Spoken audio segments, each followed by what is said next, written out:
رسول اکرم بخاری شریف کی حدیث مبارکہ ہے، درختوں کی بات ہے کہ رسول پاک صلی اللہ علیہ وسلم ایک مرتبہ احد پہاڑ پر چڑھے۔ پہلے بھی کئی مرتبہ ہم نے اس روایت کو بیان کیا۔ آپ کے ساتھ صدیق اکبر بھی ہیں، کہیں سبحان اللہ۔ آپ کے ساتھ فاروق اعظم بھی ہیں، آپ کے ساتھ عثمان غنی بھی ہیں۔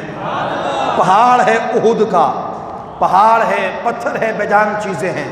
درختوں کے بارے میں تو چلو انسان کے ذہن میں یہ آتا ہے کہ یہ جاندار ہیں، ان کو پانی ڈالتے ہیں تو یہ بڑے بھی ہوتے ہیں، لیکن پتھر کبھی پڑا بڑا نہیں ہوتا کہ آپ کہیں کہ پانی ڈال رہا ہوں یہ پتھر بڑا ہو جائے گا، کبھی ایسا ہوتا ہے؟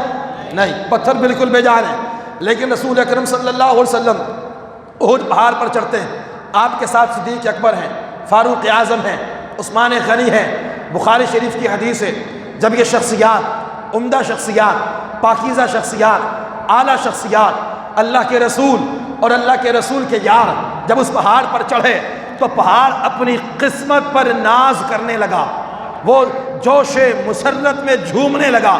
ہے پہاڑ، بے جان بھی ہے، بے زبان بھی ہے اور سمجھ بھی نہیں سکتا۔ آپ یہ کہیں جناب وہ پہاڑ تو ہے لیکن اس کے پاس دل بھی ہے، آپ یہ کہیں ہے تو پہاڑ اس کے پاس دماغ بھی ہے، کچھ نہیں، پتھر ہے، بے جان ہے۔ لیکن اللہ کے رسول جب چڑھے تو اس پہاڑ نے اللہ کے رسول کے چڑھنے کو محسوس کر لیا کہ کوئی ایسی شخصیت کہ جس کے تلوے عرش اللہ نے چومے ہیں وہ مجھ پر چڑھ گئے ہیں، اس لیے وہ پہاڑ جھومنے لگا۔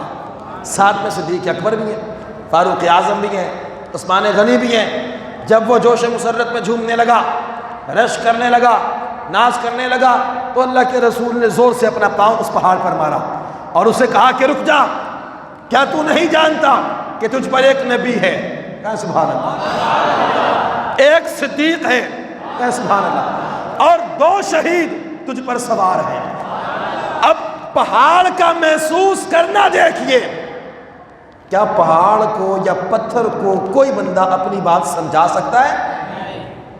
سنا سکتا ہے؟ اللہ کے رسول کا کوئی فرمان بیکار، فضول نہیں ہوتا۔ ایسا نہیں ہے کہ پہاڑ تو سن بھی نہیں سکتا تھا، سمجھ بھی نہیں سکتا تھا، اللہ کے رسول نے ایسا ہی کہہ دیا۔ نہیں، اللہ کے رسول کا کوئی کلام بیکار نہیں ہوتا، فضول نہیں ہوتا۔ اللہ کے رسول نے تو یہاں تک کہا جب کوئی بندہ سویا ہوا ہو تو اسے سلام نہ کرو، حالانکہ سلام کی بار بار آپ نے تلقین کی ہے، بار بار اللہ کے رسول نے سمجھایا ہے سلام کرو، سلام کرو، السلام قبل الکلام۔ اگر کوئی سلام کرنے سے پہلے بات کرتا ہے تو اس کی بات کا جواب نہ دو، پہلے سلام ہو پھر کلام ہوگا۔ اگر تم جا رہے ہو، درمیان میں پلر آ جائے اور تم دونوں جدا ہو جاؤ، جب دوبارہ ملو تو پھر سلام کرو۔ اگر تم کہیں جا رہے ہو، درمیان میں درخت آ جائے اور تم دونوں جدا ہو جاؤ، ایک درخت کے اس طرف سے جائے، دوسرا اس طرف سے گزرے، جب دوبارہ ملو تو پہلے سلام کرو بعد میں کلام کرو۔